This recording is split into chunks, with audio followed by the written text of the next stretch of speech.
Hey everyone, and welcome back to Boring History for Sleep.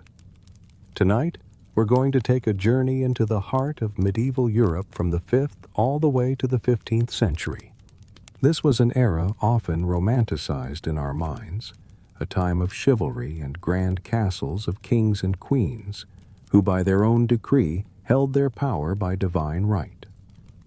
We often picture these monarchs in an almost storybook opulence, don't we? Imagine the vibrant tapestries, the crackling fireplaces, the endless feasting and dancing. Perhaps a swift hunt through the autumn woods, or a stately hawking excursion, a grand welcome to peace after a decisive war. We see them draped in silks that shimmer like spilled jewels adorned with the very gems of the earth. But what was life really like for the kings and queens of medieval Europe? How did they truly spend their days? What were their dreams? And what were the nightmares that haunted the shadowed corners of their vast bedchambers? Tonight, I invite you to imagine yourself in their place. Picture yourself as a king or a queen born into a world of immense privilege and power, yet bound by a strict tapestry of duty, expectation, and ancient tradition. We will explore the echoing throne rooms, the torch-lit passageways, listen in on hushed councils, and witness the solemnity of ceremonies, the vibrancy of feasts, the delicate negotiations of betrothals, and the quiet miracles of royal births. Our aim is to discover that beneath the ermine robes and the glittering crowns, these royals were in fact far more human than the dusty pages of history might initially suggest. Let us begin. Our exploration begins not with a grand procession, but in the most private of sanctums, the royal bedchamber. Imagine, if you will, the first hints of dawn. Not a modern, abrupt morning, but a slow, hesitant light, barely a promise, creeping through a narrow, arrow-slit window. It catches the gold threads of an intricate tapestry, perhaps depicting a knightly quest or a biblical scene, making them glint faintly in the dimness. The air, though crisp, holds the lingering warmth of a gently smoldering hearth, its flickering light casting dancing shadows on the heavy oak bed. It's a vast structure, often carved with elaborate motifs piled high with embroidered pillows and thick furs, a necessary luxury against the pervasive chill of a medieval castle. For a brief moment, the only sound is the measured breathing of the monarch, a quiet rhythm of life before the day begins its relentless demands.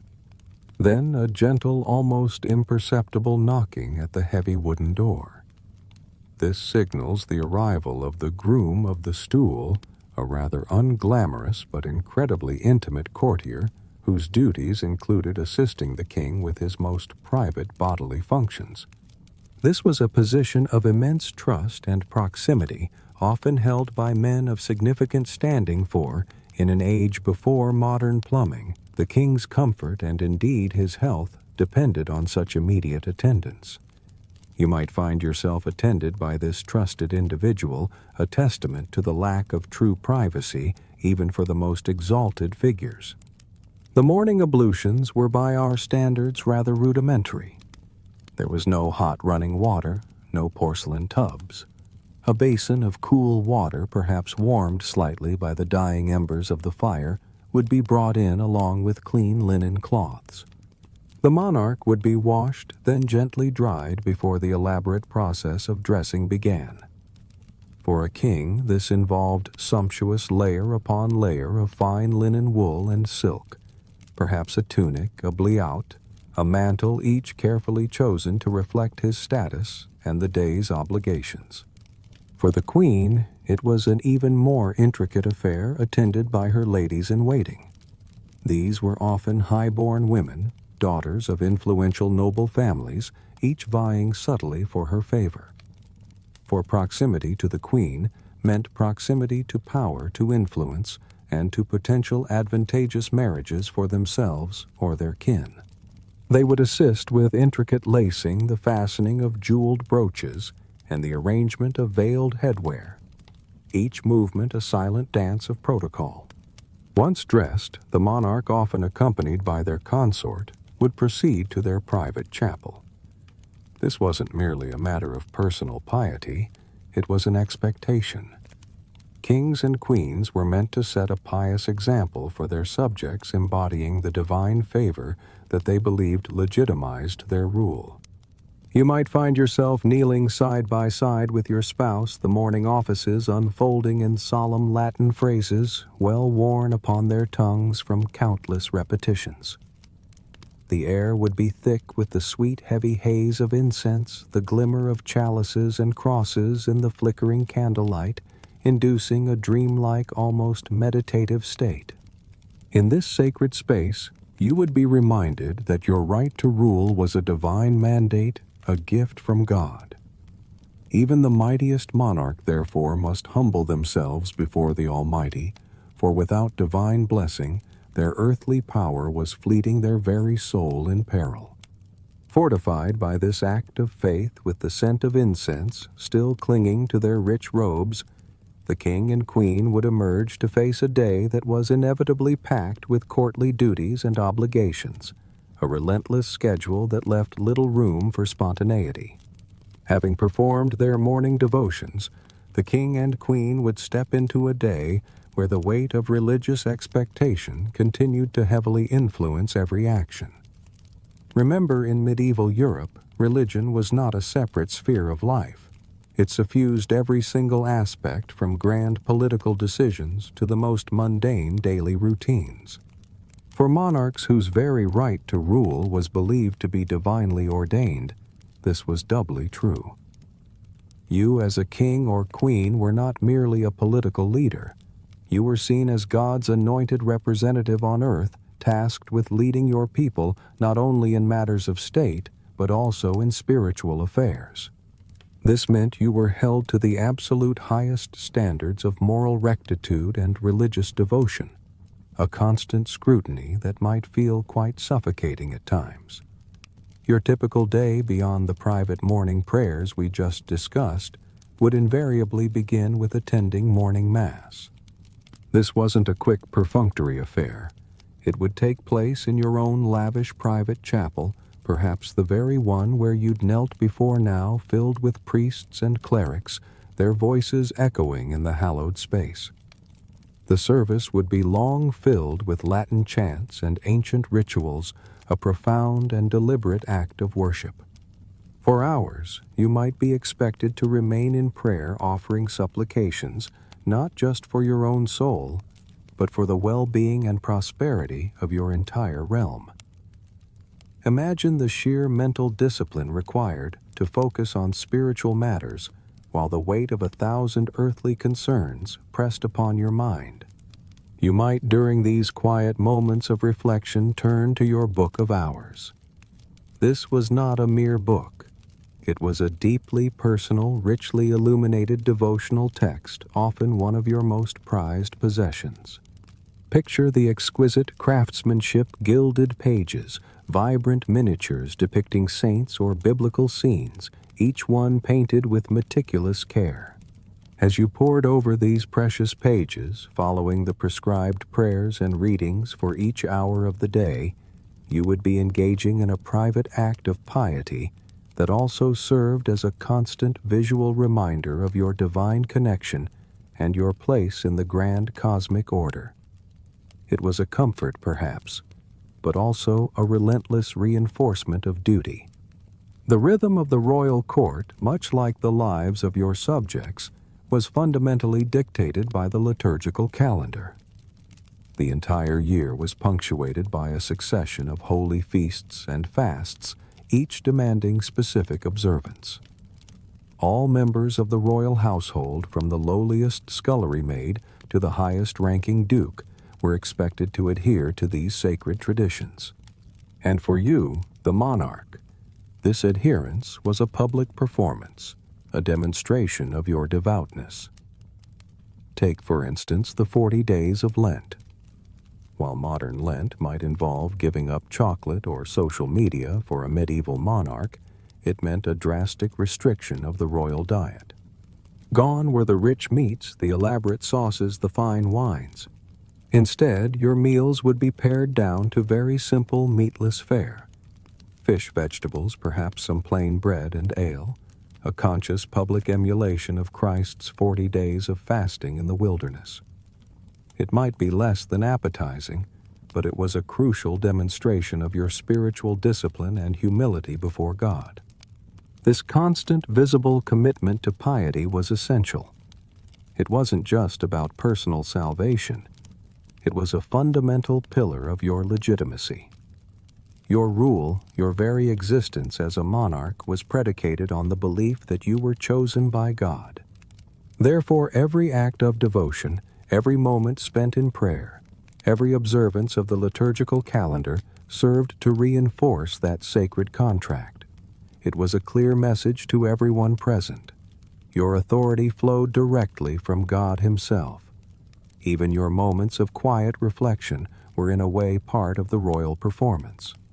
These private devotions and dietary observances were, of course, critical, but the public displays of piety were arguably even more significant for solidifying your rule. Imagine the grandest feasts of the year, Christmas and Easter. These were not merely celebrations. They were immense spectacles where royal piety and majesty truly came into their fullest flower. You, as monarch, would preside over magnificent ceremonies in the great cathedrals, places of awe-inspiring scale and intricate artistry that we'll delve into later. But for now, picture yourself adorned in your finest regalia, your heavy glittering crown resting upon your head, its jewels catching the light filtering through vast stained glass windows. Amidst the swirling clouds of frankincense and the soaring harmonies of choirs, you would take communion before your assembled subjects. This was a moment of profound spiritual significance, but also a powerful political statement. It affirmed your role as the ultimate spiritual authority within your realm, a visible manifestation of divine grace.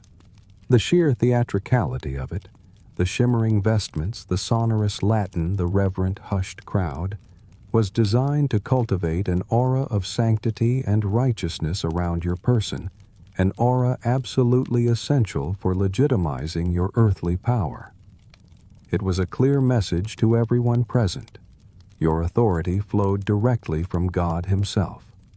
Beyond these grand ceremonies, your role as a godly steward of Christian society extended to other public acts. You might spend vast sums venerating saintly relics, pieces of bone or clothing from holy figures believed to possess miraculous powers. Or you might endow monasteries and churches with lands and riches, ensuring prayers were offered for your soul and your dynasty for generations to come. Some, like the famously devout King Louis IX of France, might even embark on arduous pilgrimages or lead crusades to the Holy Land.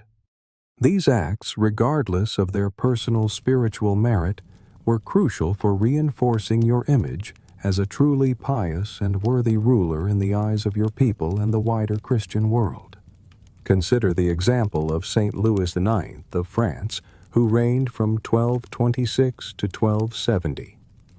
He truly embodied the ideal of a pious medieval monarch. Louis was renowned for his devout faith and his remarkably austere lifestyle, particularly for a king.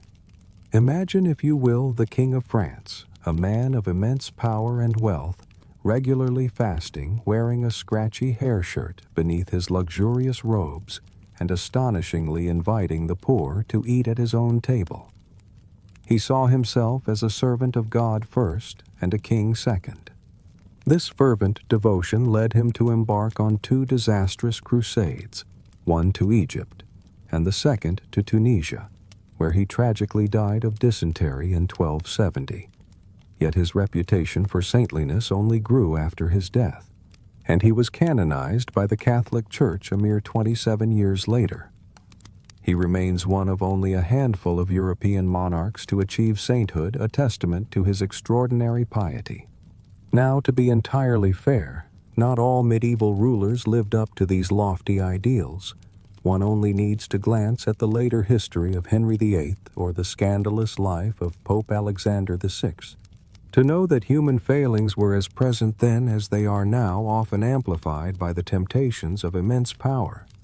However, for the vast majority of kings and queens throughout the Middle Ages, piety and prayer were not just essential parts of their daily lives, but also fundamental to their public personas. The line between the sacred and the secular was incredibly thin, and kings and queens were expected to bridge it to be both earthly rulers and spiritual guides. This constant expectation, this weighty responsibility could take a significant toll even on the most devout of rulers. Think of Charlemagne, the mighty emperor who on his deathbed was said to have wept with emotion as he took communion, acutely feeling the burden of his sins and the immense role he had played as God's vice-regent on earth. Even for those who seemingly embraced their divine duty with ease, the glittering trappings of their lives, the endless banquets, the silk-draped beds, the fawning courtiers could feel like a welcome distraction from the truly weighty matters of the soul that gnawed at them in quieter moments. These private moments of piety, the solitary prayers in a quiet chapel, or the solemn reflection over a holy text, reveal a deeply human dimension of even the most exalted lives. Stripped of their crowns and their retinues, they were still individuals grappling with the eternal questions of meaning, mortality, and their connection with the divine. They sought solace and guidance from a higher power, whether in the tomb-like hush of a great cathedral or the flickering shadows of their own bedchamber. This enduring search for purpose and transcendence, you might recognize, is a fundamental thread that unites us all, whether you wear a crown or simply a comfortable pair of pajamas. Beyond the sacred walls of the chapel, the royal existence was inextricably linked to their very physical surroundings, their royal residences. Kings, queens, and their sprawling courts were almost constantly on the move, a peripatetic government necessary to keep an eye on their sprawling domains, to consume the local resources of their various estates, and to project their power directly across the land. These castles, therefore, were far more than mere fortifications. They were vibrant, bustling political nerve centers and elaborate stages for courtly pageantry and intrigue. Imagine the sheer scale mighty castles with their concentric walls, towering keeps, and sprawling bailey, designed not just to defend, but to dominate and intimidate. Yet within these imposing structures lay surprisingly lavish living quarters. Picture the great halls often stretching for hundreds of feet, filled with the rustle of silk and the murmur of countless voices. The private apartments would be adorned with rich tapestries, which, as we shall see, were the ultimate status symbol, providing not only warmth and color, but also serving as narrative canvases and insulation against the stone walls. Fine furnishings, intricately carved wooden chests and precious plate, silver and gold vessels for dining and display would complete the picture of regal comfort, or at least medieval comfort. Consider for a moment William the Conqueror's White Tower, the iconic core of the Tower of London. While today it stands as a grim symbol of incarceration and conquest in its time, it was also a showy royal residence. It housed a great hall for banquets, comfortable apartments for the king and his retinue, and its own beautiful chapel, St. John's, with its soaring, simple arches. It was designed to impress, to demonstrate the might of the new Norman rule, yet it also had to function as a living, breathing palace. The opulence within these royal apartments could be truly breathtaking. Take, for example, the Palais de la Cité in Paris, which served as the main seat of the French monarchy from the 10th to the 14th century. This was a vast complex that evolved over centuries, encompassing not only a formidable fortress, but also a prison law courts, and crucially, a dazzling royal residence. At its heart was the sumptuous Grand Salle, a hypostyle hall with soaring vaulted ceilings, once adorned with colorful marble columns. Imagine a deep blue ceiling studded with golden fleur-de-lis, the stylized lily that was the emblem of French royalty twinkling down like a private sky. Magnificent statues of past French kings would line the walls, silent, imposing sentinels, reminding all who entered of the continuous line of royal power. Within the Palais de la Cité, one of the most stunning examples of royal patronage and piety can still be seen today, the Sainte-Chapelle. Commissioned by King Louis X in the 1240s to house his collection of Passion relics, including Christ's crown of thorns. This chapel is famed for its truly dazzling stained glass windows. Step inside, and you are enveloped in an ethereal, luminous glow. Nearly 100 feet high, these windows depict scenes from the Old Testament and the Passion cycle in vibrant jewel tones, transforming the stone interior into a kaleidoscope of colored light. It's a testament to the extraordinary artistic and architectural ambition of the medieval monarchs, their desire to create spaces that mirrored the glory of God and, by extension, their own divinely appointed majesty. The interior decor of these spaces was itself a carefully curated display of status. You would be surrounded by beauty, yes, but also by very deliberate statements of wealth and power. Tapestries, as mentioned, were the ultimate status symbol. They were astronomically expensive to produce, requiring vast quantities of wool and silk, precious dyes, and the highly skilled labor of master weavers. Beyond their practical purpose of insulating drafty stone walls and adding warmth, they transformed barren spaces into rich narrative environments. Kings from Charlemagne to Henry VIII amassed vast collections. Imagine the 14th century Apocalypse series, a single commission that, when complete, measured an astonishing 472 feet in length, depicting the dramatic visions of the Book of Revelation. This was not just art. It was an investment, a show of power, and a form of storytelling all in one. Beyond tapestries, your apartments would be filled with illuminated manuscripts, their vellum pages alive with intricate miniature paintings, with frescoes adorning walls and ceilings, with silk cushions softening hard benches, and with silver plate adorning every surface reflecting the light from candles and hearths, all meticulously arranged to project an image of unparalleled luxury and authority. While the tapestries and the silver plate were crucial for daily display, nothing quite encapsulated the majesty and power of medieval royalty like the crown jewels themselves. These were not merely ornaments. They were priceless coronation regalia, the crowns, the orbs symbolizing worldly dominion, the scepters representing royal authority, and the swords of justice and mercy. Imagine them encrusted with glittering rubies, emeralds, sapphires, and diamonds, each gem a tiny ancient captured star. They were worn during the most solemn ceremonies and critical state occasions, moments when the king or queen needed to embody the full weight of their office. These jewels were in essence calculated political statements. Their sheer brilliance was designed to awe subjects into submission and to impress, if not intimidate, rival monarchs and foreign emissaries.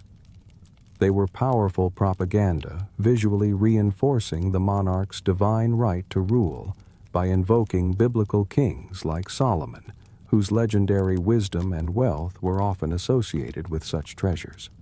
The jewels symbolically linked the monarchy's worldly might to the church's spiritual power, often incorporating crosses or religious motifs. Furthermore, they advertised the prosperity, sophistication, and strength of the realm to anyone who beheld them. A rich king resplendent in jewels was a strong king. The process of amassing these treasures was incredibly expensive and complex. Skilled craftsmen, goldsmiths, lapidaries, and jewelers were lured to royal courts from across Europe, often granted special privileges and protections. These artisans held an almost priestly status, possessing arcane knowledge of metalwork and gem setting. The precious metals and gemstones themselves came from the far corners of the known world: gold from Africa, rubies and sapphires from Asia, emeralds from Egypt. Each piece of the regalia often had its own unique history and distinctive style, reflecting the different dynasties and their particular interpretations of imperial or royal authority. Think of the Holy Roman emperors, whose crowns were often octagonal, symbolizing the holy city of Jerusalem, or the Byzantine emperors, whose crowns featured elegant pendilia, dangling strands of pearls and jewels. English kings, too, had their unique scepters, often topped with a cross or a dove, representing spiritual guidance. The protection of these royal possessions was, as you might imagine, of paramount importance. They were typically locked away in the deepest, most secure vaults of the strongest castles, guarded day and night by trusted retainers. To handle them without explicit permission was considered an act of treason, a direct assault on the monarch's person and authority. A chilling reminder of this occurred in 1303 at Westminster Abbey. In a truly audacious act, Edward the Confessor's crown, along with scepters and rings, was stolen by mysterious thieves. The repercussions were swift and severe. London's gates were sealed, and a massive hunt ensued, leading to dozens being rounded up and interrogated. Miraculously, most of the jewels were recovered, though the crown itself was so badly damaged, it was deemed beyond repair. This legendary heist inspired ballads and morality tales, serving as a stark warning against even contemplating such a sacrilege. For commoners, glimpsing the crown jewels was a rare, often once-in-a-lifetime event, usually during a coronation procession or a major royal ceremony. It was like witnessing an Arthurian quest object a fleeting glimpse of the Holy Grail itself, a tangible manifestation of the divine power that ruled their lives. The jewels were not just pretty, they were symbols imbued with immense spiritual and political weight far beyond their material value. Yet even for the monarchs who wore them, the crown was often more than just an aesthetic pleasure. It was a heavy reminder of kingship's burdens. Accounts tell of Henry III suffering from headaches due to the weight of his crown, and King John, in desperate financial straits, famously resorted to pawning parts of his jewels. While the great crown might be a ceremonial burden to be set aside with relief in private kings and queens, would still wear smaller, lighter jeweled diadems or coronets. And the opulence didn't stop there. Furniture tableware, even the scabbard of a sword, a goblet, or a slipper might be festooned with gold, silver, and jewels. This all-encompassing display of opulence was not just for show. It was expected. It was seen as mirroring God's heavenly splendor, a way to awe the masses and reinforce the hierarchy of the divinely ordained order. Imagine the stark contrast: the common peasant living in a crude wattle and daub hut, clothed in rough homespun rags, while the monarch luxuriated amidst intricate tapestries, dined beneath the soaring vaults of cathedrals, and listened to the beguiling music of courtly composers. The spices that flavored their food, the silks that adorned their bodies, the stained glass that illuminated their chapels, all were imported at staggering expense from distant lands. The royal wardrobe alone would have contained hundreds, if not thousands, of garments. It speaks to a world utterly alien to most, fueling the humble hero's dream of ascending to royalty, a dream so often found in the folklore of the era. The very air around royalty seemed to shimmer with wealth and power, a constant, dazzling performance. Stepping away from the glittering surface of royal life, we must now peel back the ermine robes and shining crowns to examine the very human burdens and constraints that lay beneath. Despite all the theoretical power and opulence, a medieval monarch often found that their head lay quite uneasily upon the pillow, if for no other reason than the suffocating pressure and isolation that were constant companions to their existence. You might imagine a life of endless freedom, but the reality was quite different. Privacy, as we've already touched upon, was a rare commodity. Your daily existence was an almost continuous ritual, stipulated down to the minutiae by religious services, elaborate ceremonies, court functions, and even prescribed leisure activities. Every single action, from the way a servant approached you to the order in which dishes were served at a banquet, was governed by strict protocol and etiquette. This lack of privacy was exacerbated by the sprawling entourage that constantly surrounded you. Attendants, courtiers, guards, you were never truly alone. Even in your bedchamber, a trusted few would always be nearby. This constant presence, while providing security and service, also meant perpetual scrutiny. Imagine the relentless observation. Every mood, every word, every gesture could be interpreted misconstrued, or worse, reported and twisted for political gain. It was a life lived on a stage with an audience that never truly dispersed. A poignant example of this surveillance is the tragic case of Charles VI of France, who reigned from 1380 to 1422. From a very young age, he was constantly monitored. His tutors tracked his movements, and later as king, he was sometimes required to make formal entreaties to his council just to visit his own wife. As he descended into bouts of increasingly severe madness, this supervision only tightened, transforming his life into a gilded cage of observation and constraint. His theoretical power remained immense, but his practical ability to exercise it was severely curtailed by the very people sworn to serve him. Furthermore, while a king or queen theoretically wielded vast power in practice, they were often constrained by intricate webs of tradition, custom, and, crucially, the power of their own aristocracy. You might be the sovereign, but your ability to levy taxes, raise armies, or enforce laws often depended entirely on the cooperation of your powerful magnates. The dukes, counts, and barons who held vast lands and commanded their own retinues of knights. This reliance gave them immense leverage, and they were not shy about using it. A stark illustration of this dynamic is the Barons' Wars in 13th century England. Throughout the 1200s, kings like Henry III found themselves embroiled in bitter conflicts with their own powerful nobles. At one point, Henry III was even effectively held hostage by rogue lords forced to accept a series of reforms that significantly limited royal authority. This was not a time of absolute monarchs in the sense we might imagine. Even the most formidable kings had to constantly balance their authority with the powerful, often rebellious interests of their own nobility. The crown might be heavy, but it was often precariously balanced on a foundation of shifting loyalties and competing ambitions. This delicate dance of power, where alliances could crumble overnight and betrayal lurked in every shadow, added another layer of constant pressure to the royal existence, ensuring that few nights, if any, were truly peaceful. Perhaps one of the most significant and often heartbreaking constraints on royal life was the nature of marriage and the relentless pressure to produce heirs.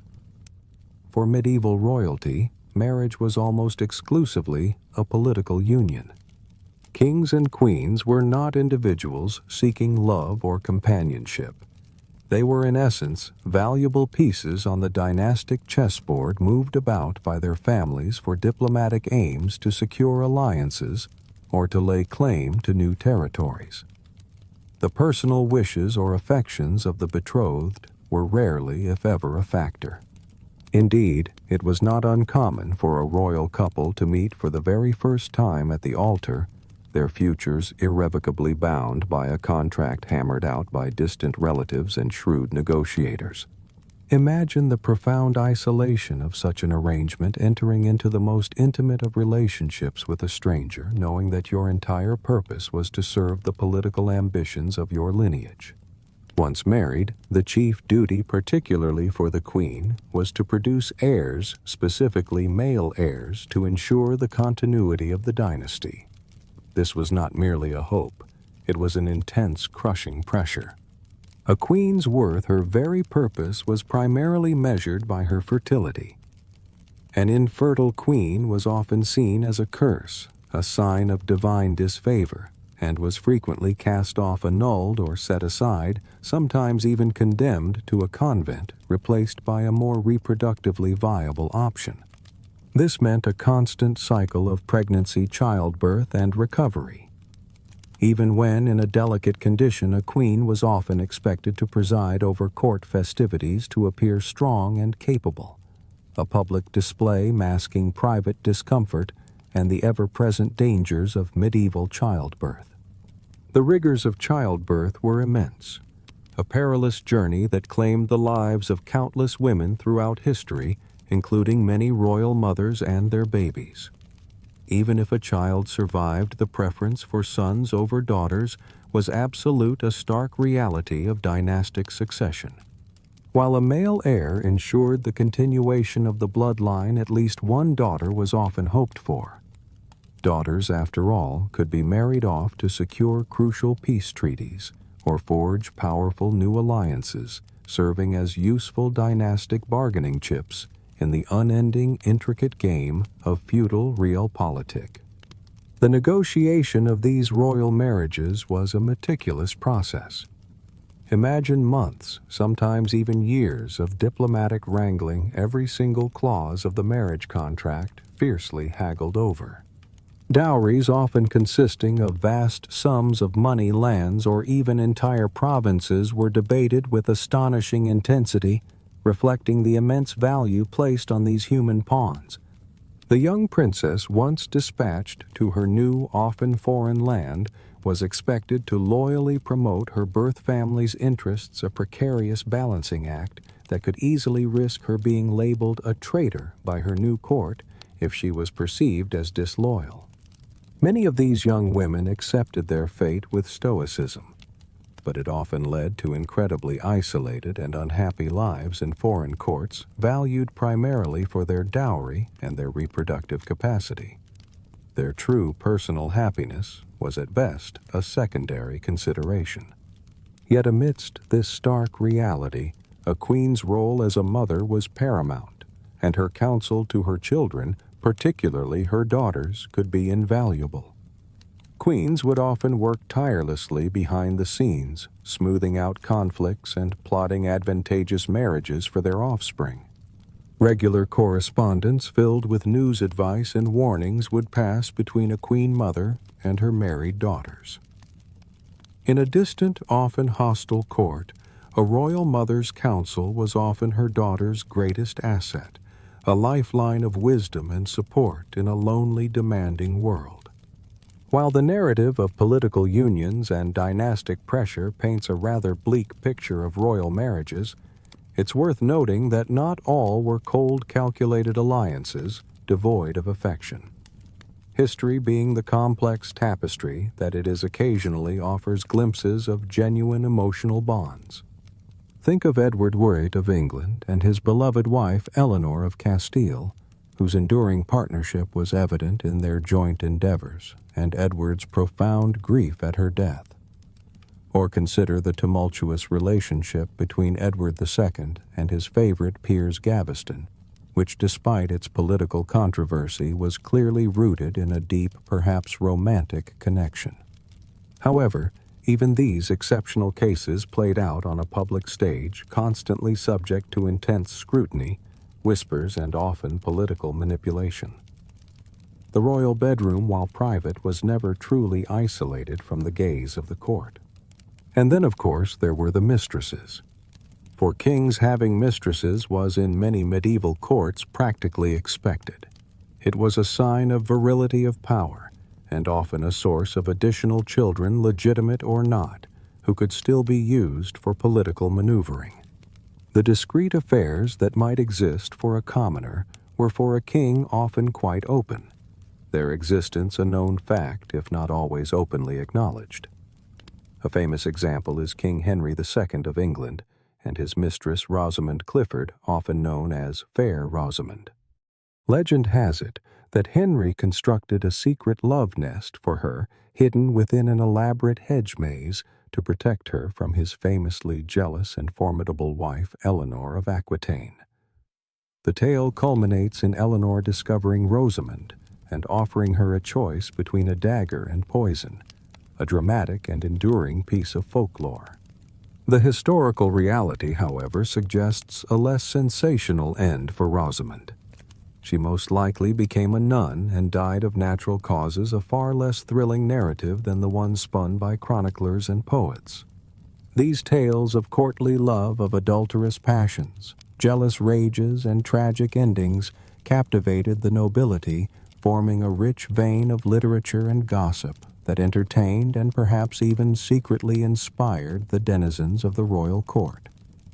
They offered a glimpse of passion and free will in a world otherwise dictated by duty and custom.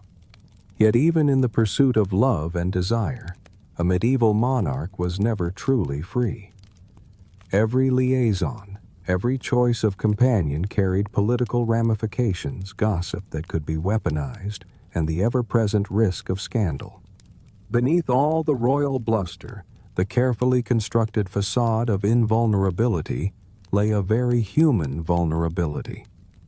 Kings and queens were constantly expected to live up to nearly impossible ideals of nobility, piety, and honor. Imagine the pressure you must be a generous patron showering your courtiers with gifts and honors, a fierce warrior leading your armies into battle, a wise and impartial judge dispensing justice to your subjects, an unimpeachable moral example guiding your people's spiritual lives, and a shrewd politician constantly navigating the treacherous currents of court intrigue and international diplomacy. It was a dizzying array of roles, a ceaseless performance that surely left little room for genuine introspection or relaxation. In moments of respite, you might seek refuge in life's fleeting pleasures.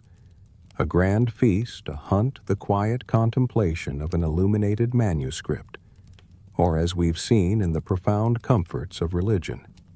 But the fundamental humanity of these figures remained.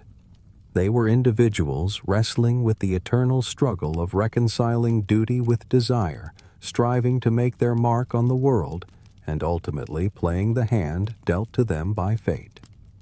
They were not superhuman paragons sculpted from marble and devoid of emotion. They were real men and women shouldering heavy burdens and harboring quiet dreams just like any other person. When you peel back the ermine robes and set aside the shining crowns, what one finds are people not so different from ourselves. History offers us fleeting glimpses behind the carefully controlled facade. We hear of Henry VI's melancholic breakdowns, of Edward II's profound grief following the execution of his beloved Gaveston. These are not just tales of distant rulers. They are echoes of human suffering and emotion that transcend centuries. The very seclusion of the crown while elevating the monarch also created a formal distance from their subjects, a constant reminder of their unique and solitary position. The unrelenting pressure to measure up to lofty ideals, to be paragons of justice, fountains of honor, and staunch defenders of the church was immense. Queens, too, had their burdens. They were expected to be models of beauty, virtue, and piety, capable of bearing many children, yet also politically astute. Ultimately, they all sought to build a worthy legacy to ensure their name would be remembered favorably by future generations. But between the grand ceremonies and the weighty decisions, the glittering mask of royalty would inevitably slip aside, revealing the all-too-human faces beneath the crowns. They laughed, they wept, they raged often in the quiet intimacy of their inner circle. Their inner worlds filled with hopes, fears, and desires were in a way achingly familiar, a testament to the enduring threads of humanity that connect us all across the ages. Having explored the internal pressures and gilded cages of royal life, let us now turn our attention to the lives of specific monarchs' individuals whose stories bring these broader themes into vivid focus. Our first subject is Eleanor of Aquitaine, an utterly indomitable queen whose life reads like something out of an epic novel. She was born in 1122, the daughter of William X, Duke of Aquitaine. Aquitaine at the time was not just a duchy, it was a vast and wealthy domain encompassing nearly a third of present-day France. This made William X one of the most powerful lords in Europe, and Eleanor, as his heir, became the most eligible bachelorette of her time. From all accounts, she was not only beautiful, but also intelligent, strong-willed, and highly educated, possessing a remarkable wit and a deep understanding of courtly culture. At the tender age of 15 in 1137, Eleanor was married to the 17-year-old Prince Louis, who would soon become Louis VII of France. This was, by all accounts, a prestigious match uniting the vast lands of Aquitaine with the French crown. However, it was also an intensely unhappy union. Louis was a scholarly and pious man, ill-suited to Eleanor's vivacious, worldly, and independent spirit. She found his monastic tendencies dull and his court rather provincial compared to the lively, sophisticated culture of Aquitaine. The marriage began to fray significantly when Eleanor accompanied Louis on the ill-fated Second Crusade in 1147. This was an extraordinary and scandalous move for a queen. Imagine her not confined to camp, but reportedly leading her Aquitanian soldiers dressed in armor, mounted on a white horse, cutting a striking and controversial figure amidst the dusty, grim realities of a holy war. This act of defiance and independence, along with the eventual disappointment and failure of the crusade, only widened the rift between her and Louis. After 15 years of marriage and 2 daughters, Marie and Alex, Eleanor sought an annulment. The official grounds were consanguinity, a blood relation that was a significant taboo in the Church, though the true reasons were clearly mutual incompatibility and Louis's inability to provide a male heir. In 1152, Pope Eugene III reluctantly granted the annulment. At the age of 30, Eleanor was single again, and as we'll see, very much ready to mingle. Just 2 short months after her annulment from the King of France, Eleanor made a truly astonishing move. She married the energetic, ambitious, and much younger 18-year-old Henry Plantagenet, Duke of Normandy and Count of Anjou. This was no gentle courtship. It was a whirlwind romance combined with an incredibly savvy political maneuver. The union of their vast lands created a powerful new entity, a counterweight to the French crown that would profoundly reshape the political landscape of Europe. In 1154, Henry became King Henry II of England, and Eleanor once again found herself a queen, this time of an even vaster domain. Together they ruled the immense Angevin Empire stretching from Scotland all the way down to the Pyrenees, one of the largest and most powerful realms in medieval Europe. Despite the tempestuous nature of their relationship over the next 13 years, Eleanor bore Henry an astonishing 8 children, 5 sons and 3 daughters, including the future kings Richard the Lionheart and John Lackland. These children were the living embodiment of the Angevin dynasty, a testament to her crucial role in securing Henry's line. Yet their marriage, for all its dynastic success, was far from harmonious, marked by increasing conflict and strife, leading to a dramatic turn of events that would define Eleanor's middle years. The marriage between Eleanor of Aquitaine and Henry II, despite its prodigious output of royal children, was ultimately defined by deep-seated conflict and bitter strife. Henry, for all his ambition and brilliance, was a serial philanderer. He openly took mistresses and sired illegitimate children, making no secret of his infidelities. Beyond this, he was a domineering and often cruel husband, restricting Eleanor's movements and attempting to diminish her authority, an unbearable imposition for a woman of her fiercely independent spirit and vast personal wealth. Imagine the Queen of half of France, who had led troops on crusade, chafing under the oppressive hand of a husband who saw her primarily as a broodmare and a source of legitimate heirs. Their marriage deteriorated into a cold war, a simmering resentment that would eventually erupt into open rebellion. The eruption came in 1173. Eleanor, fed up with Henry's treatment and perhaps seeing an opportunity to regain her power, actively prodded her adult sons, particularly the heir Henry the young king and Richard, to rebel against their father. This was the ultimate dynastic betrayal, a family tearing itself apart for power. The revolt, however, sputtered out, and Henry II, ever the ruthless tactician, took his revenge.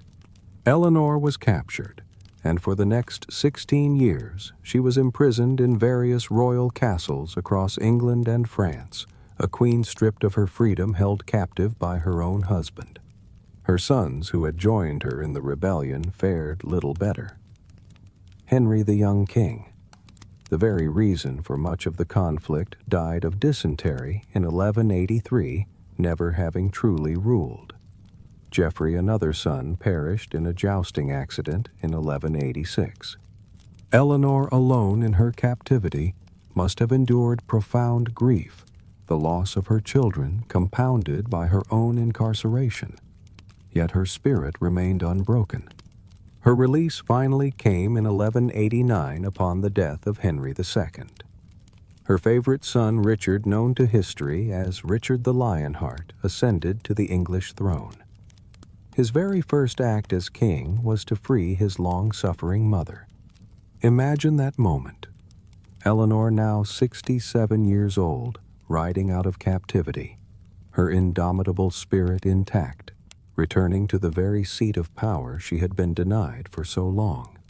Remarkably, Eleanor, even in her twilight years, proved to be an unstoppable force. Richard was often absent from England, leading crusades or fighting wars in France, and it was Eleanor who skillfully served as regent, managing the realm in his stead. When Richard was famously held hostage in Germany after his return from the Third Crusade, it was Eleanor who tirelessly negotiated his enormous ransom, personally traveling across Europe to secure his release. She was quite literally indispensable.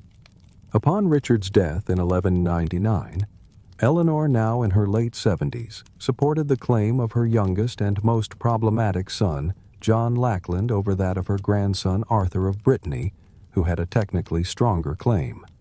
In an astonishing display of continued vigor and determination, at the age of 77, she personally led an army to lay siege to Arthur's supporters, ultimately securing the succession for John. Her diplomatic skills and political acumen were legendary. She was actively negotiating and traveling well into her late 70s and early 80s. Eleanor of Aquitaine finally died in 1204 at the Fontfroid Monastery, reaching the astounding age of 82. An incredible lifespan for the medieval period, a testament to her sheer resilience and fortitude. Her legacy is immense, a complex tapestry that both reflected and defied the norms for medieval queens. She wielded immense personal power and wealth, shaping the politics of an entire continent through her marriages, her children, and her shrewd machinations. She endured great hardships, from an abusive husband to 16 years of imprisonment, yet she never truly bowed.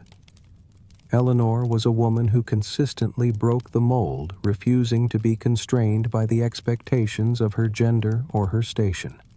She was a trendsetter, a trailblazer, a crusader, a queen, a mother, and a monarch, all rolled into one extraordinary package. Her life, as mentioned, truly reads like something out of an epic novel full of dramatic turns, personal tragedies, and triumphs. Eleanor of Aquitaine's life, as we've seen, embodied a myriad of contradictions. The immense power and privilege of her birthright, juxtaposed with the harsh realities of dynastic duty and domestic confinement. She navigated the treacherous waters of medieval politics with unparalleled savvy and tenacity, leaving an indelible mark that continues to captivate historians and novelists alike. But her influence wasn't just political. She was also a profound cultural force. Eleanor was a noted patron of the arts, particularly of troubadours and poets. Her glittering court culture, first in Aquitaine and later briefly in England and Poitiers, was instrumental in defining the early medieval vogue for courtly love. She is credited with establishing the fabled courts of love at Poitiers, where troubadours and poets would gather to debate the finer points of romance, chivalry, and idealized love. This wasn't merely a frivolous pastime. It shaped the literature, music, and social customs of the era, influencing everything from poetry to knightly codes of conduct. Imagine the intellectual vibrancy, the debates over love and loyalty, the new forms of song and verse being composed under her watchful eye. Her influence on the development of these cultural ideals, alongside the construction of soaring cathedrals and the creation of exquisitely illuminated manuscripts, cannot be overstated. Eleanor, like all powerful figures, grappled with fundamental questions of power, faith, love, and duty. Her story is a testament to the deeply human experiences that even towering figures encased in ermine and gold ultimately faced. She was flesh and blood, subject to the same emotions, desires, and vulnerabilities as anyone else. Her ability to defy the rigid constraints of a patriarchal society and carve out such immense agency and influence is truly remarkable. Her life serves as a powerful reminder that history is not just a dry recounting of dates and battles, but a collection of deeply personal stories, each one a testament to the resilience and complexity of the human spirit. She demonstrated that even when the world attempted to cage you, true power often came from within. Now, let us turn to another remarkable woman whose life was similarly defined by the struggle for power and inheritance. Empress Matilda, often known as the Queen Who Never Was. Born in 1102, Matilda was the daughter of King Henry I of England and Matilda of Scotland. From her earliest days, she was groomed for greatness, enjoying a privileged upbringing befitting the sole legitimate child of a king. At the incredibly young age of 8, she was married off to Henry V, the Holy Roman Emperor, a man more than 15 years her senior. The ceremony was lavish, as befitted such a significant political alliance uniting the nascent English monarchy with the most powerful secular ruler in Christendom. Matilda thrived at the imperial court in Germany, demonstrating a remarkable ability to adapt to a foreign language and customs. She quickly impressed those around her with her poised intellect and regal bearing. She traveled extensively with her husband, even accompanying him on military campaigns in Italy, gaining invaluable experience in statecraft and military strategy. She was, by all accounts, a formidable consort, learning the intricacies of European politics firsthand.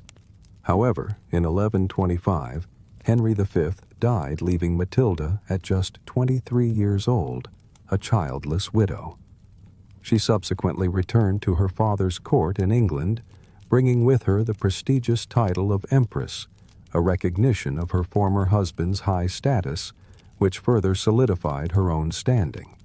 King Henry I, who doted on his only surviving legitimate child, then made an unprecedented decision. With no surviving legitimate sons, he named Matilda as his heir, compelling his barons to swear fealty to her. This was a revolutionary act, as the idea of a woman ruling in her own right was almost unheard of in England. To bolster her claim and produce more heirs, Henry then arranged Matilda's second marriage in 1128 to the powerful Geoffrey of Anjou. This was a politically astute match, but personally it proved to be tempestuous. Matilda, accustomed to the imperial grandeur of Germany, was haughty and arrogant, while Geoffrey was proud and equally strong-willed, leading to frequent quarrels between the royal couple. Despite their tempestuous personal relationship, Empress Matilda and Geoffrey of Anjou did fulfill their dynastic duty, producing 3 sons, the eldest of whom would become the future King Henry II of England, a key figure in the Plantagenet dynasty. However, the delicate succession plan carefully laid out by Henry was about to unravel. When Henry I died in 1135, many of the powerful English barons balked at the idea of a female ruler. The prevailing sentiment was that a woman simply could not command the armies or wield the authority necessary to rule such a volatile realm. Seizing the opportunity, King Henry's nephew, Stephen of Blois, swiftly moved to seize the throne, gaining recognition from the church and a significant portion of the nobility. Matilda naturally was incensed by this blatant disregard for her rightful inheritance and her father's will. She rallied her loyal supporters, and in 1139 she launched an invasion of England, determined to reclaim her birthright. This marked the beginning of a bitter civil war that would consume the realm for nearly 20 years, an era of widespread chaos and unrest famously known as the Anarchy.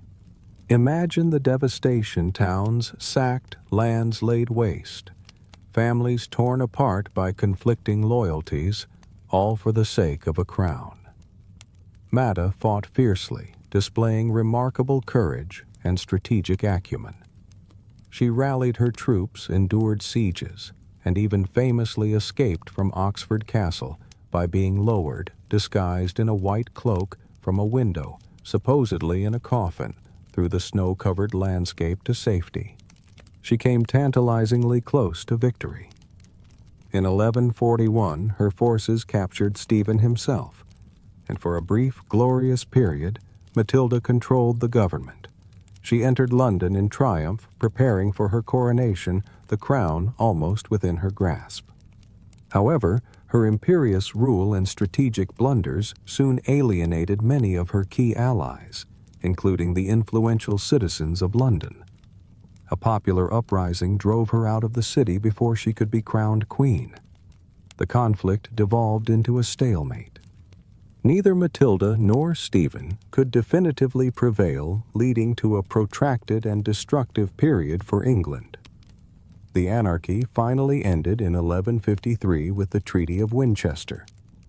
This agreement stipulated that Stephen would retain the throne for the remainder of his life, but crucially, Matilda's son Henry was named as his successor. Upon Stephen's death in 1154, Henry II ascended to the throne, finally restoring stability and ushering in the powerful Plantagenet dynasty.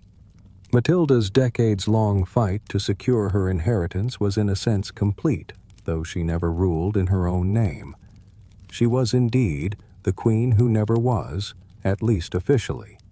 Yet her relentless quest laid the absolute foundation for the Plantagenet dynasty, which would go on to rule England for over 300 years.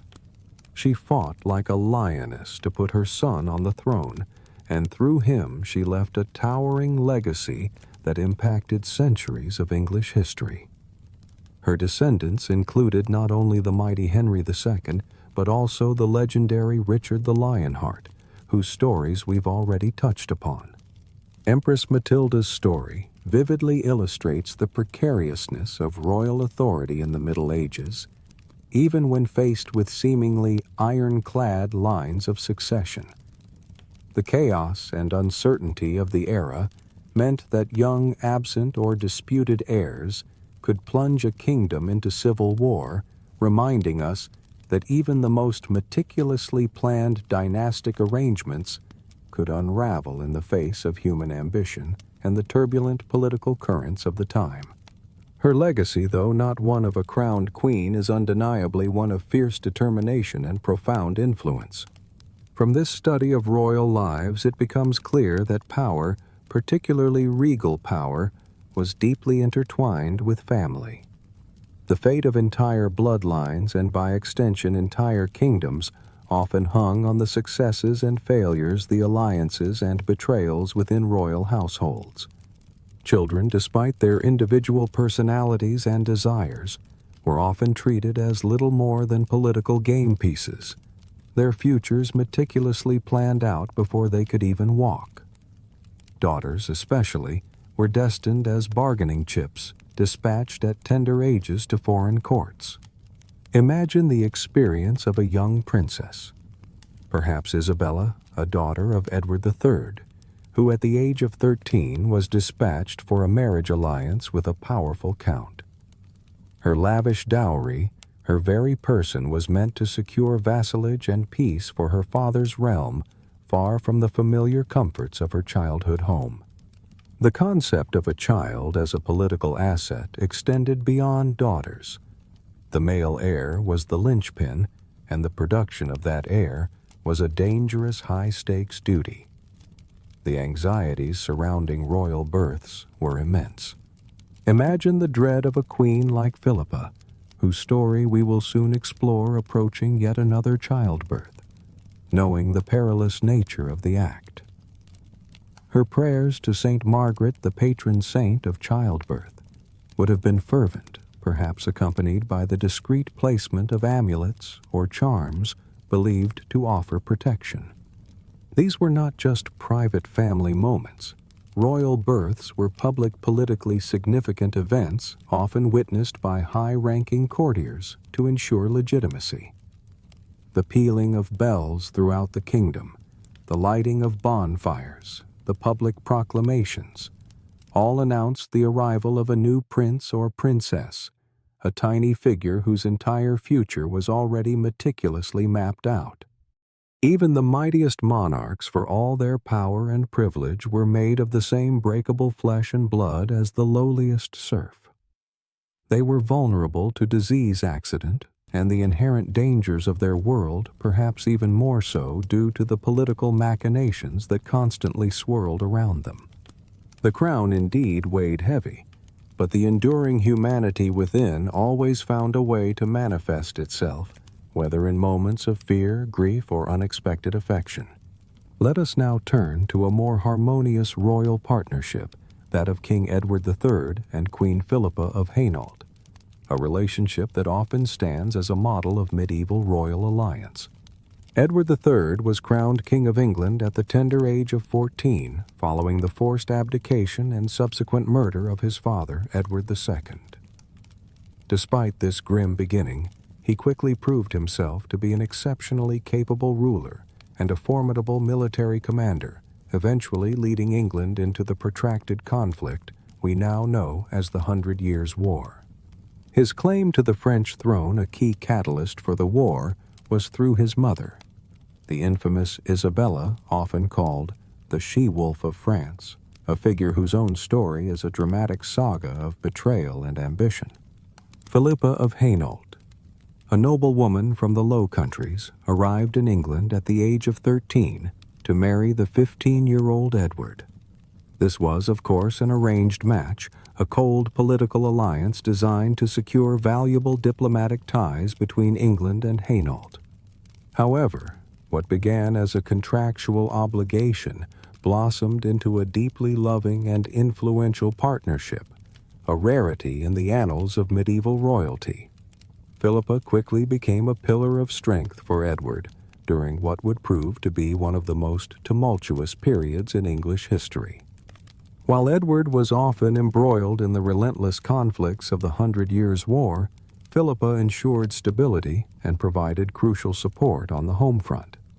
Philippa was no passive consort.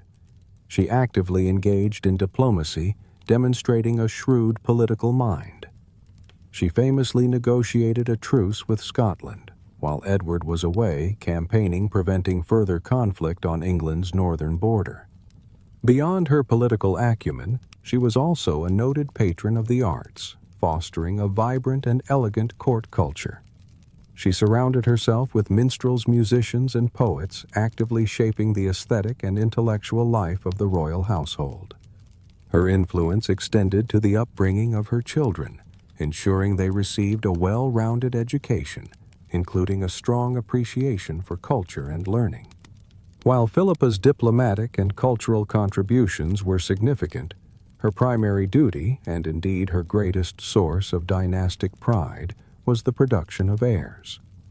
She fulfilled this role with remarkable success, bearing Edward a staggering 12 children, including 5 sons, who would become powerful figures in their own right, such as Edward the Black Prince and John of Gaunt.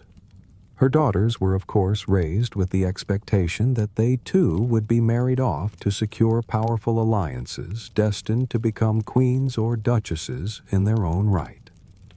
This constant cycle of pregnancy and childbirth, as we've noted, was perilous, and not all of her babies survived infancy, a common heartbreak for medieval mothers, royal or otherwise. The upbringing of these numerous royal children, while privileged, was also rigid and highly structured, often involving separation from their parents at an early age to be educated by tutors and governesses. Philippa also served with immense capability as regent during Edward's long absences abroad, capably governing the realm and earning the widespread respect of the nobility and common people for her wisdom, grace, and considerable charity. She was deeply pious, taking her Christian faith seriously and devoting long hours to prayer and Mass. Her personal devotion translated into large-scale charitable acts. She concerned herself with the poor and sick, endowing convents, hospitals, and almshouses. Stories abound of her interceding with the king for mercy on prisoners and pardons for criminals, often acting as a gentle, moderating influence on her warlike husband. Yet despite the apparent harmony and success of their partnership, Philippa's life was far from one of tranquil domesticity. Her frequent pregnancies meant long stretches confined to her chambers, a stark reminder of the physical constraints placed upon royal women. Childbirth, even for a queen, was a constant gamble with death. She had to walk a delicate line, balancing her piety with her dynastic duty, her personal charm and compassion with the glamour and expectations of her royal role. While Edward adored her, and was by royal standards of the time relatively faithful, even he took a mistress, Alice Perrers, later in his life. This was the unspoken reality of most royal marriages. They were political contracts first, and while affection might grow, it was never the primary purpose. The queen was expected to bear heirs and raise them to rule, but often lived apart from them for significant periods. She could act as an intercessor, a voice of mercy, but she always had to remember her place, subtly influencing, without overtly challenging her husband's authority. She enjoyed immense comforts, but these could be swept away at the kingly whim or by the unpredictable turns of fortune. Royal life in this sense was at once decadent and demanding a glittering facade masking very human struggles within. In their later years, the idyllic image of Edward and Philippa began to tarnish. Philippa died in 1369 at the age of 55, having given birth to 14 children, a remarkable feat. Edward was devastated by her death. Her loss seemed to break him. He withdrew from public life, became increasingly infirm, and fell heavily under the influence of his mistress Alice Perrers, who scandalously began to plunder the royal treasuries for her own enrichment. Edward died in 1377, and the mighty Plantagenet dynasty, which had soared to such heights under his reign, began to teeter. He was succeeded by his young grandson Richard II, a king ill-suited to the challenges of the age, who would eventually be deposed. Despite the personal decline of his final years, Edward III left a significant legacy. He established English as the official language of the court, marking a definitive shift away from the Norman French that had dominated for centuries. He founded the prestigious Order of the Garter, which remains the world's oldest national order of knighthood. Philippa, too, left her mark, popularizing her name in England, a testament to her widespread popularity and the positive image she projected. Their partnership, though imperfect, truly embodied the ideal of enlightened monarchy for many piety chivalry patronage of the arts and the strategic wielding of power. Edward III in particular was invoked as a model king in later centuries, his reign remembered as a golden age of English might and chivalry. Beyond the individual sagas of powerful monarchs, the medieval royal courts were crucial centers for the flourishing of arts, sciences, and culture. Kings and queens, despite the constraints of their position, often served as beacons of culture and learning for their people. In an age where formal education was largely limited to the wealthy and religious orders, monarchs wielded vast resources as patrons, playing an outsized role in fostering the arts and nascent sciences. They commissioned magnificent works of architecture, ensuring their legacy would literally be carved in stone, and supported scholars, artisans, and performers, transforming their courts into vibrant cultural hubs. As we discussed earlier, tapestries were more than mere decoration. They were the ultimate status symbol, intricate works of art that also provided warmth and color to drafty stone halls. Kings amassed vast collections, turning their living spaces into galleries of woven storytelling. Beyond tapestries, the royal apartments would showcase illuminated manuscripts, painstakingly crafted books, whose vellum pages glowed with vibrant miniature paintings and elaborate calligraphy. These were prized possessions, often depicting religious narratives, chivalric romances, or classical texts reflecting the intellectual curiosity of their owners. Paintings, frescoes, silk cushions, and glittering silver plate further adorned their surroundings, each piece a testament to the monarch's wealth and refined taste. The court itself was a magnet for talent. Poets, playwrights, and musicians flocked to the royal orbit seeking patronage and the opportunity to gain fame and fortune. Rulers often sponsored lavish performances and competitions showcasing the latest trends in music and literature. Renowned composers, such as Guillaume de Machaut, who served John the Blind King of Bohemia, found their greatest opportunities and inspiration within the royal courts. These gatherings were not just entertainment. They were vital engines of cultural development, where new ideas were exchanged and artistic boundaries were pushed. Eleanor of Aquitaine, as we've noted, was a particularly significant sponsor of troubadours and poets, presiding over a glittering court culture that defined the early medieval vogue for courtly love. Her courts, particularly at Poitiers, became legendary for their intellectual and romantic debates, where the finer points of romance, chivalry, and idealized love were discussed and codified. This cultural movement, with its emphasis on refined manners, chivalric devotion, and the glorification of a noble lady, permeated aristocratic society, influencing everything from poetry to knightly codes of conduct. It added a layer of romantic complexity to the otherwise pragmatic world of medieval power.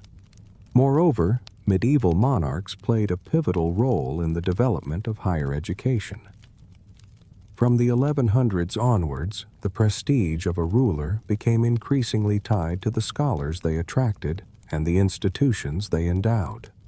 Many of the great European universities, Oxford and Cambridge in England, the Sorbonne in Paris, began under the direct patronage of kings and queens. These institutions, often initially centered around religious study, gradually expanded to encompass law, medicine, and philosophy.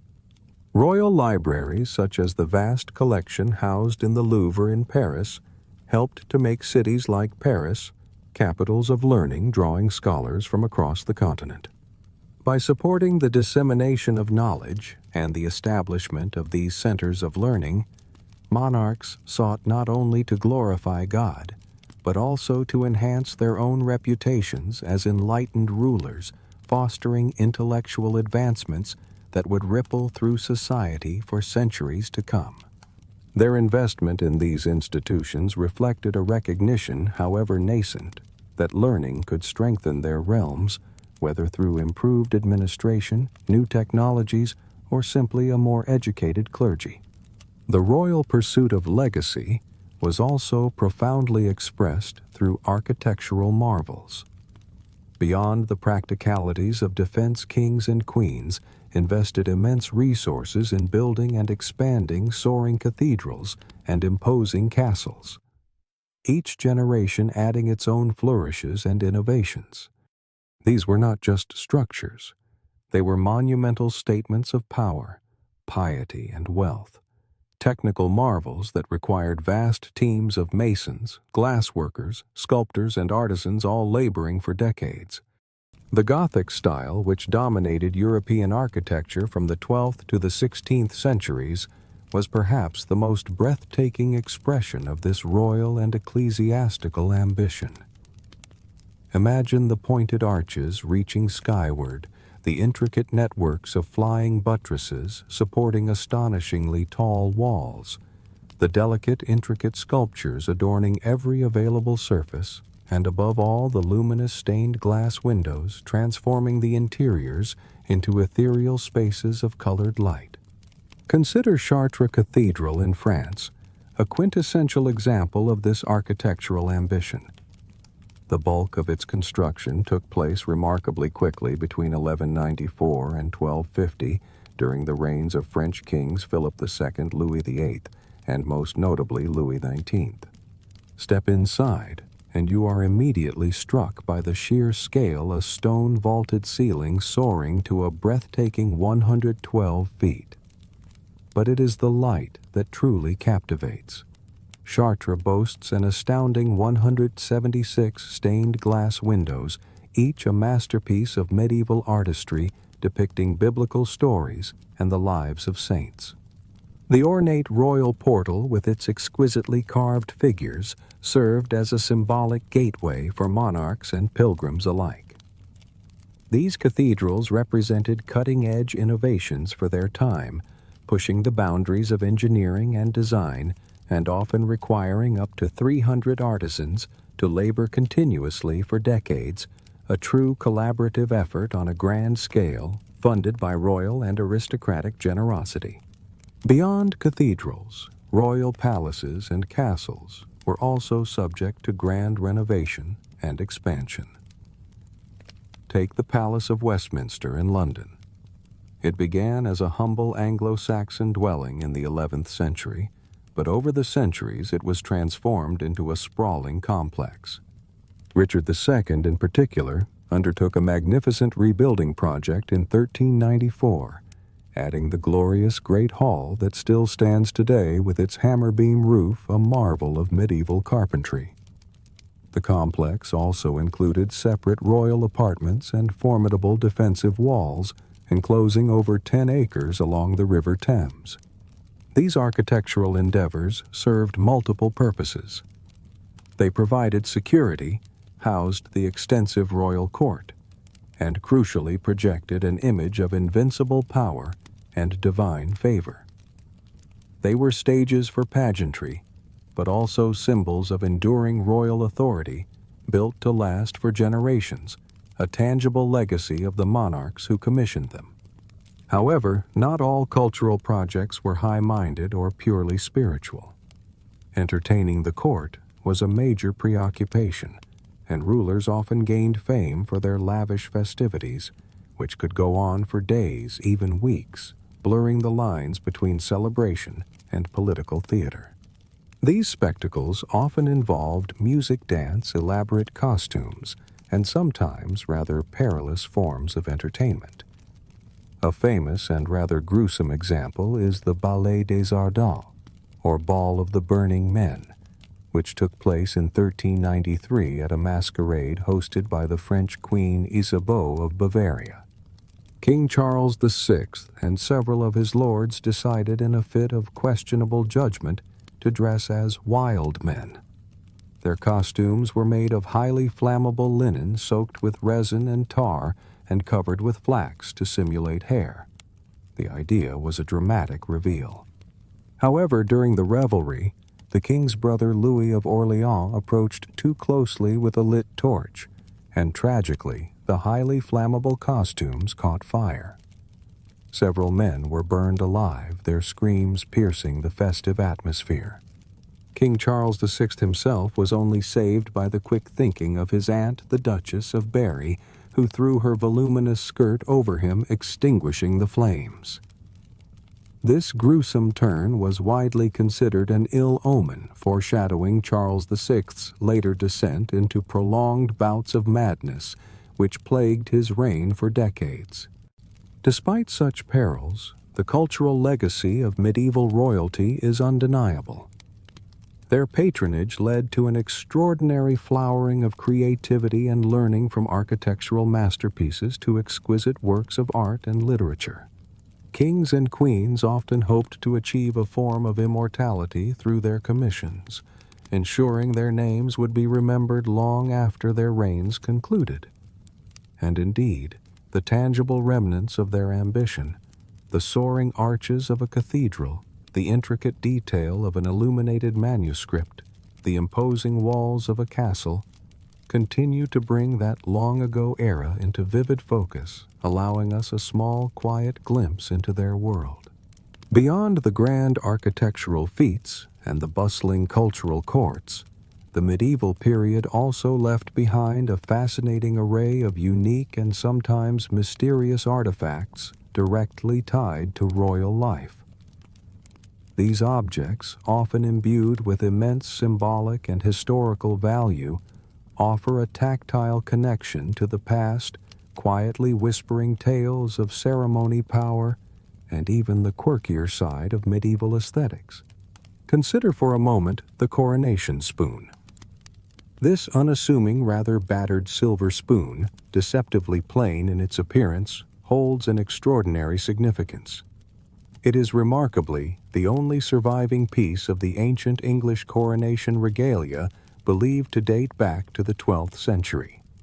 Imagine the sheer weight of history it carries. While many other crown jewels were plundered and melted down during the English Civil War in the 17th century, this humble spoon somehow survived. Its survival makes it uniquely precious, as it has been used to anoint English sovereigns with holy oil for centuries, connecting Elizabeth II, for instance, to her medieval predecessors. Imbued with immense sacral and historic value, it transcends its simple form, a tangible link to 1,000 years of anointing kings and queens, a testament to the enduring rituals of monarchy. Then there is the Richo sword and scabbard, a fascinating German weapon from the 10th century. While the sword itself is a formidable piece of craftsmanship, it's the ornate scabbard that truly captures the imagination. Crafted from chased silver, it is patinated with fantastical faces seemingly melting into each other in a grotesque, dreamlike procession. Scholars have long debated the meaning of these eerie visages. Are they the souls of warriors devoured by the blade, a grim reminder of the sword's purpose? Or do they represent a kingly lineage gradually dissolving and transforming, hinting at the ephemeral nature of earthly power? Whatever the true interpretation, it remains a sublimely eerie piece of craftsmanship, a window into a more outre side of medieval aesthetics, demonstrating that royal taste could extend to the wonderfully strange and unsettling. These objects remind us that the medieval world, for all its perceived rigidity, also harbored a profound appreciation for symbolism and the subtly unsettling. These artifacts, whether sacred or bizarre, provide a tangible thread back to the individuals who commissioned them, handled them, and were defined by them. They remind us that history is not abstract, but deeply rooted in physical reality.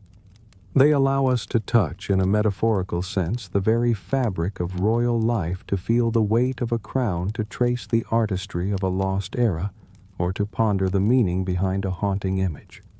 As we bring our journey through the weird and wonderful lives of medieval royalty to a close, let us reflect on the enduring paradoxes of their existence. Their lives, though lived at an impossible historical distance, often reveal a striking familiarity. They existed in a delicate blend of ostentatious pageantry and surprising lack of privacy, of immense responsibility and the rare fleeting moments of repose. The very concept of their lives was often a gilded cage as a pedestal, where lavish trappings and outward displays of power masked hidden thorns and profound limitations. Consider, for example, the ever-present specter of poisoning in a time before modern forensics. A royal death could always be viewed with suspicion, and the fear of a carefully administered dose of hemlock or arsenic was a quiet, insidious companion to every feast. The risk of capture or death in war, even for a king who rarely fought on the front lines, was a very real danger, as evidenced by Richard the Lionheart's ransom. Their lives were a constant performance, every public gesture, every word carefully weighed for its political impact. This made their privilege beyond measure, yet simultaneously binding and burdensome.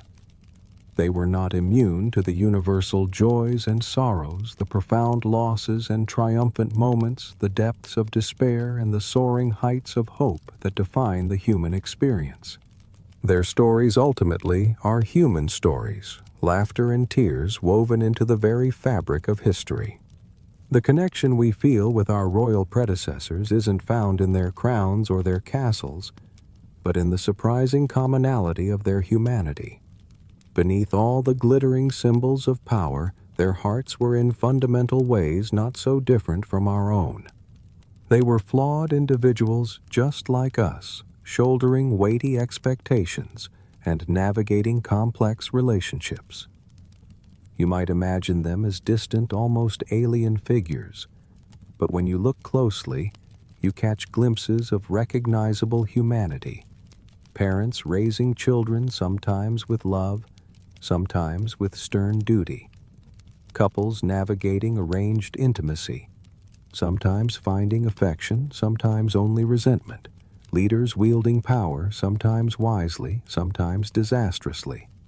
Every sumptuous feast, as we touched upon, was underlaid by the specter of poisoning, a reminder that even immense privilege could not guarantee safety. And for all their regal might, even the mightiest medieval monarch was made of the same breakable flesh and blood as the lowliest serf, equally vulnerable to illness, accident, and the inevitable decay of time. Their lives, despite the vast differences in circumstance, contained the same core elements that define our own. We all grow, we strive for something, we scheme and we hurt. We love and we experience loss. We each in our own way play our role upon fortune's stage.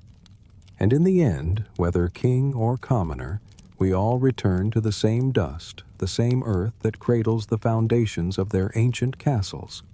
Their legacy is not just in the grand narratives of battles and successions, but in the quieter, more personal echoes that resonate through time. It's in the heraldic lions on a coat of arms, the entwined initials on an ancient tapestry, the ghostly chivalry of poems and songs that once filled their great halls. It's the scent of incense in a drafty chapel that still stands, or the half-remembered remnants of a dream upon waking. Perhaps as you drift deeper into the quiet of the night, you might find yourself dreaming of comparisons, not of modern luxuries, but of a world where grand steeds carried you through ancient forests, where minstrels' melodies filled stone halls, and where a gentle queen, perhaps Eleanor or Philippa, quietly contemplated her duties under a sky lit only by stars. It's a world of wonders, of harsh realities, and of enduring human spirit inhabited by royals who were just as human as you or I.